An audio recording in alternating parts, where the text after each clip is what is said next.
النقطة التانية كمان اللي زيزو بينتقد عليها الفترة اللي فاتت دي موضوع شعره. اصل كل شويه بيقعد يظبط في شعره ويعمل مش عارف ايه وبتاع.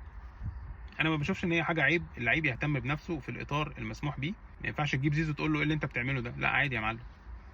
بس هي القصه مع زيزو اوفر شويه، لا اوفر شويتين.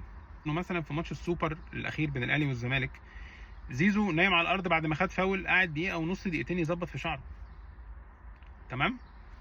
جيت بصيت على ماتش الاهلي وزد اللي خلص 1-1 في استاد القاهره، الاهلي متعادل، الجمهور قاعد زعلان في المدرجات، وزيزو خارج من الملعب بيظبط في شعره. ماتش الاهلي وسموحه، الاهلي جاب الجون الاولاني وتريزيجيه راح يحتفل مع زيزو، فبيحط ايده على راس زيزو، فبعد ما مشي قعد يظبط في شعره برده. ماتش بيراميدز الاخراني كام لقطه برده قاعد بيظبط في شعره. فالموضوع مع زيزو القصه يعني ما بقولش ان هي عيب، ما اقدرش اغلطه. يعني الموضوع واخد حيز من تفكيره والاهتمام بشعره زياده عن اللزوم، فمش محتاجه مش محتاجه كده.